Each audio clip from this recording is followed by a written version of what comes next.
মার্কিন president Donald Trump আফগানিস্তানের তালেবান সরকারকে বাগরাম বিমান ঘাঁটি ফিরিয়ে দেওয়ার জন্য কড়া বার্তা দিয়েছেন।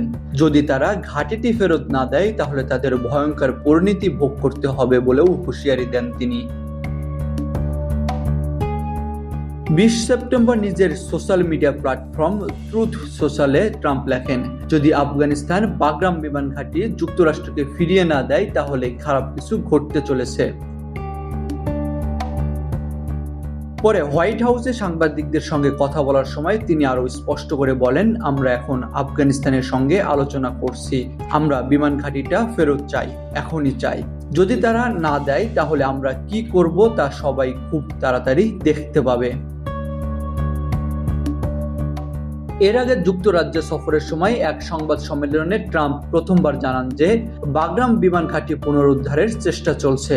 ব্রিটিশ প্রধানমন্ত্রী স্টারমারের সঙ্গে যৌথ সংবাদ সম্মেলনে তিনি বলেছিলেন, আমরা এটা ফেরত আনার চেষ্টা করছি, কারণ আফগানিস্তান আমাদের কাছে অনেক কিছুই চাই।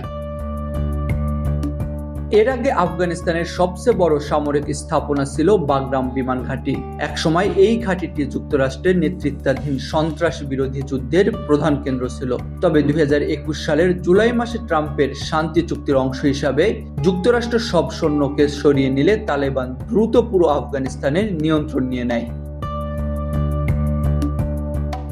উল্লেখ্য, বাগরাম ঘাঁটিতে আটক বন্দীদের উপর নিয়মিত মানবাধিকার লঙ্ঘনের অভিযোগ রয়েছে। অ্যামনেস্টি ইন্টারন্যাশনাল এবং হিউম্যান রাইটস ওয়াচের মতো আন্তর্জাতিক সংস্থাগুলো বারবার এই অভিযোগ তুলেছে।